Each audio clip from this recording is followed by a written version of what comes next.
been through grade 5, and now what I will do with any new staff and try to keep them up, and maybe I might even be able to go myself someday. That school-wide community outreach program has been successfully developed, and that touches all children in the school.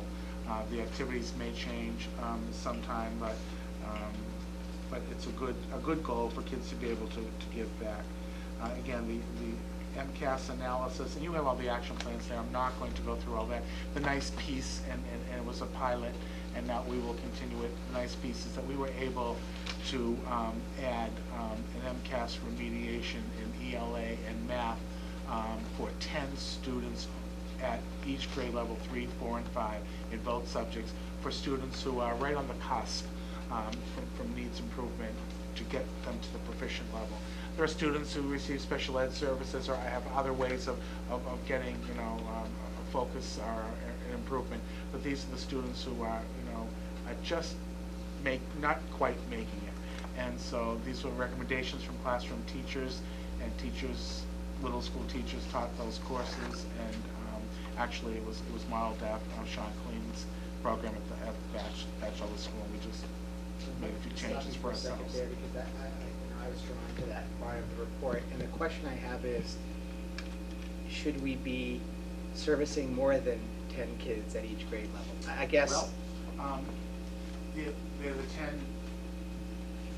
I won't say necessarily neediest, but the 10 children who will most benefit to get them over that hump, recommended by the teacher, with 5 students selected as alternatives, because the gig is that it's after school, and there must be a commitment that every one of the sessions is attended. I guess the question is if there were more resources, would we expand it to include more kids? Because we've obviously put an emphasis, as you and the teachers have, on reading and literacy, and anything we can do to improve that, obviously we want to try to do it. And the thing always, the frustration has always been, is that the school day has a beginning time and an end time, right, and there just is no other time to pull those kids aside without them missing something else. So the creative thing was, how do we finance this and do it? And I'm going out of whatever, it doesn't matter. And so what we did is the other pilot program that we initiated was the Enrichment Express, and I was thrilled with that. And Chris, and you did it as part of your hours, and also Beth Levitt also helped run that, and school staff came up with the courses and sent things out, and you have the numbers, and there was 70-something for the first one, and 96 kids, that's almost 25% of the school that stayed after, either on a Tuesday or a Thursday, and did their knitting with a couple of the paraprofessionals, or science, or yoga, or Muffin Man, or whatever. That's important too, because we focus so much on MCAS, No Child Left Behind, that we're balancing, right, and we're saying here's some other opportunities for the students also that aren't necessarily you've got to read better, you've got to do math better, you've got to do science better. Let's relax a little bit and learn some other skills. So I think that's great. Take time to smell the roses. Yep. So the MCAS, we just packed up the last grade today, and it's on its way. It's extremely time consuming, and not only does it take a lot of time away from the teacher's curriculum, it's a lot of stress for kids and the administration. The work that goes into planning to make sure that each kid is in the prime appropriate setting to take the test, and the scheduling, all that is, you have to see it to believe it. The reading for pleasure program, I would never stop that. That group of people give their time to come up with these creative ideas 3 times a year, and the kids really are excited about it. We continue to work with the superintendent and the health and wellness committee. There is some nutrition, wellness, life-threatening allergies, and physical activity in order to meet state guidelines. And we do have a school goal next year that is going to focus on that. Another initiative is the town safety committee. We'll continue to work with them. And I'm hoping that in terms of security measures for 2008, I haven't spoken with David, but where that is at in terms of the town warrant money, and if it is going to be able to filter down to elementary. In particular, lighting. There's a few places at Little that could use some lights. I just wanted to mention that. I can talk more. talked about the Richmond Express, the smart boards, and teachers will be trained. We will need training with the use of the smart boards. Time and learning, I used my own little form that was part of the audit here. And I just said, well, I'm going to use that form anyway for next year, even though it's not. So we changed the date, and actually Chris retyped the whole thing. And according to my numbers, we have 962 hours, which is 62 hours over what we need. School safety, again, those are all the same things that we do every year. The only added one is the working with the Town Safety Committee and residents to improve the traffic flow. And I have to say, most parents are very good and very supportive of what we're put in place. We just need to all work together. All right. And the goals, the progress is there on the MCAS, the reading incentive. I've more or less gone through it. Next, at the end, this summer, we'll have an Olympics reading centered around an Olympics theme for the reading program. We've spoken here about all the different pieces to the school-wide community outreach program, which was the food pantry, the elderly outreach, the Take the Tag program, the Valentine's for Veterans, and Physical Fitness Month. And then the goals for next year. Oh, the Richmond Express numbers are there for you, 74 and 93, which just been thrilled about that, and the kids are very excited. And the goals are similar next year with that additional goal number 5 that focuses on nutrition and fitness. We're going to tweak the after school enrichment program, hopefully get some more course offerings. And I list initiatives because they're not formal goals, but other areas that we'll continue to work in, which include the school safety, inclusion, and all school assemblies throughout the school year. It is such a wonderful feeling, whether it be what we're doing right away with in 911 in September, and then this Veterans Day, and we did that kickoff to March Madness, which was, I watched it and I said, this is going to be insane. I said, it'll only be a half hour I can get through. They had the noise makers and the jerseys that they put up, and every time they read a certain amount of minutes, the basketballs went on the jerseys that were in the cafeteria, and the music blaring, and what a rally. It was just as an incentive to read. It was the best. You left there and said, you know what? This is fun the fun of elementary school. Thank you. Well, I guess, the good news is, and looking at everything in a positive light, next year we'll get to have more art, we'll get to have more music, we'll get to have more phys ed. Your enrollment is staying steady.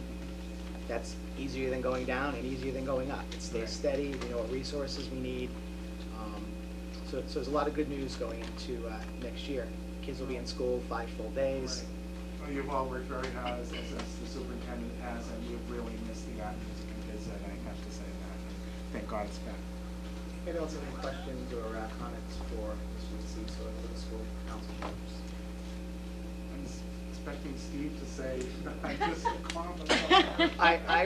In place of Steve, I don't know, in place of Steve, I read it. You did a pretty good job, Bill, I have to say. That is very good job. You really practiced your grammar skills very well in this. I didn't find many misspellings. It was great.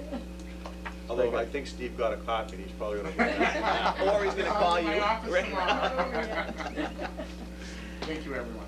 Right, Thank you, great job. At this time, I'll have a motion to accept the school improvement plan for the little school. Motion by Mr. Bowers, can I have a second? Second. Second by Mrs. Vaca. All those in favor? Aye. Opposed? Unanimous. Thank you. Okay, now, I have a dilemma on my hand because I see Mr. Bernard and I see Mr. Johnson. Mr. Bernard says we can take Mr. Okay, Mr. Johnson, would you like to come up and talk to us about your new athletic department handbook? Which is pretty good. It's very comprehensive. Yeah, it covers everything. Hey, Dave? It's nice to finally have it all in one place. Yes. Thank you. Eric, you want to introduce this subject? Yes, we're really pleased to have Dave Johnson, our athletic director, with us tonight. He's been working, well, first of all, I just want to say and acknowledge that Dave is finishing his first year as AD here in North Reading, and it's really terrific to have him here, and he's done a super job. But one of the tasks that he took on this year was to bring together all of the rules and regulations and guidelines that set the stage for our athletic program. And so here it is tonight, and I'm going to turn it over to Dave to review what the work that he did. Let me begin by thanking John Bernard publicly for his leadership and direction in this project, where it is right here in front of you because of him and his hard work. Also, I'd like to thank the coaches at North Reading High School for their input. They took this very seriously. We, at times, were handing it out to them for their input, and they didn't take it as, another task that they have to do. They took it very seriously, and a lot of this is, from their input. I guess, why was this one of the original things that we looked to do in my first year here, putting together a document like this for North Reading? I think probably one of the main reasons is, there's not more than any other site, but there's a real strong need for strong communication from the athletic department to the parents and vice versa. And using this document as a point of information to the parent base that's out there. We looked at a lot of questions that parents have over the years, and from my years in other schools and other leagues, what we try to do is look at certain questions that kids and parents have. New parents coming in, transfer parents coming in, things of that nature. Looking at the different people or organizations that govern the athletic department, not just the school committee in North Reading High School, but the Cape Ann League that we belong to, the Massachusetts Interscholastic Athletic Association, that's the governing body for the state. We also tried to get a lot of input, as I said earlier, from the North Reading High School coaches. We showed it to our school council. Several times the athletic subcommittee took a look at it and looked at certain ideas that they'd like to add to it. So, and I think also that this is a yearly working document. There's going to be rules that are going to change from the school committee to our league to the state association, certain things that come up that we need to update. So I really see this as a yearly working document. What we tried to focus on was obviously the mission statements from North Reading High School and North Reading in general.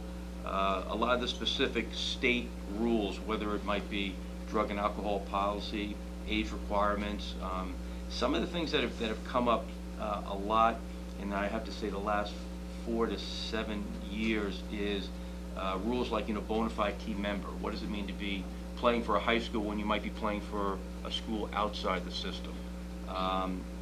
The time you're allowed to participate in athletics. Out of season parameters for coaches and contact they can have, which is a huge topic with our state association.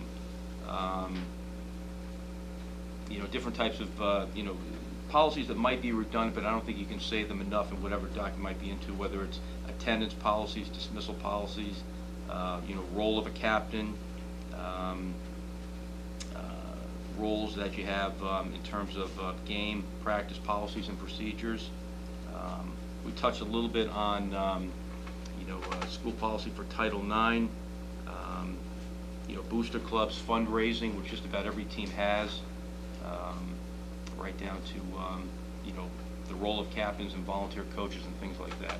So I'm pretty proud of what we put together. Like I said, I think it's a work in progress, and it always will be. So that's what we're presenting to you tonight. I was working with Dave on the athletic subcommittee, and Dr. Trouton and Mr. Vancia. This has gone through a lot of iterations, a lot of additions. I'm sure there's something missed somewhere along the line, but this is one of the most comprehensive athletic department handbooks I've seen. I don't know. I think it's fantastic. I'm glad it's been pulled together, and as I went through it, there were even things I was thinking of after we'd met the last time that are in here. And I think the important thing, Dave, is you said that you had a lot of serious input from the coaches, and I think it's important that, and a lot of the coaches have been here for a long time, and it's important that they basically take a look at this and